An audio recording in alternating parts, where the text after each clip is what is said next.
అమ్మదానమ్మ బతాయో.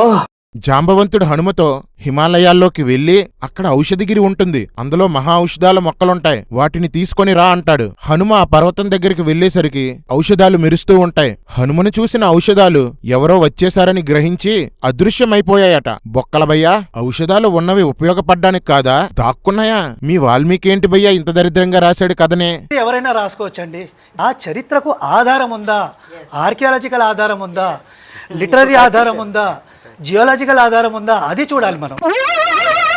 ఏంటి బాబన్న? ఏం చెయ్యాలో తోచని హనుమ ఆ పర్వతాన్ని పట్టుకొని లంకకు వచ్చేస్తాడు. హనుమను చూసిన వానరులంతా జయధ్వనులు చేశారు. ఈ విషయాన్ని గుర్తుపెట్టుకోండి. ఆ మూలికల వాసనకి చనిపోయిన వానరులంతా బ్రతికేశారట. రామలక్ష్మణులు కూడా బ్రతికేశారట. రాముడు వానరుల్ని కాపాడడం కాదు, వానరులే రాముణ్ణి బ్రతికించారు. రామా, ఒక్కన్నే సాధించేస్తానంటూ కబుర్లు చెప్పడం కాదు, కాసంత మ్యాటర్ కూడా ఉండాలి. మరి రామాయణంపై కొత్త సినిమా తీస్తే చచ్చిన వీరుడు, బ్రతికించిన వానరుడు. జై శ్రీరామ్.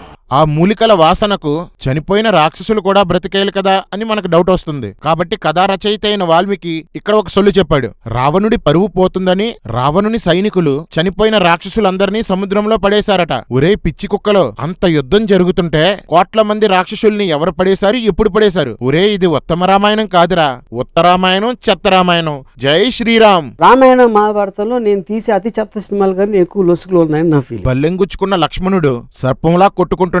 అది చూసి రాముడు, లక్ష్మణుడు చచ్చిపోతే నేను బ్రతకను, నాకు సీత వద్దు, ఏం వద్దు అంటూ కింద పడి అటూ ఇటూ దొర్లుతున్నాడు. ఏడ్చేవాడు దేవుడు ఏంటండి? దొరలండి, ప్రాణం తీయకోని బల్లెంతో చెప్పి లక్ష్మణుడు చనిపోతే అని ఎందుకన్నావు రామా? నీ మీద మాకు ఎలాగూ నమ్మకం లేదు, నీ మీద కూడా నీకు నమ్మకం లేదా? సుశేషనుడు హనుమను ఔషధ పర్వతం దగ్గరికి పంపాడు. ఒరే పిచ్చి కుక్కలు, మచ్చలు కూడా మటుమాయించేసే మూలికలు ఆల్రెడీ ఉన్నాయి కదరా, మళ్ళీ ఔషధాలెందుకురా? పర్వతం దగ్గరకు వెళ్లిన హనుమ ఔషధాలను గుర్తించలేకపోయాడట. ఏం చెయ్యాలో తెలియని పరిస్థితుల్లో హనుమకు చక్కటి ఆలోచన తట్టిందట. పర్వత శిఖరాన్ని చేతులతో ఎత్తి తీసుకువచ్చేశాడట. అది చూసిన వానరులు, రాక్షసులు ఆశ్చర్యపోయారట. ఒరే కర్రీ, రే లంబడి, రే తేడామాడా, ముందొకసారి పర్వతం తెచ్చిన వాడికి మరలా చక్కటి ఆలోచన తట్టడం ఏంట్రా? ముందుసారి పర్వతం తేవడం అందరూ చూసిన తర్వాత కూడా మళ్ళీ ఆశ్చర్యపోవడం ఏంట్రా? ముందు పర్వతం తెచ్చిన విషయాన్ని వాల్మీకి రాసి మర్చిపోయాడురా, అందుకే రెండోసారి ఇలా రాశాడు.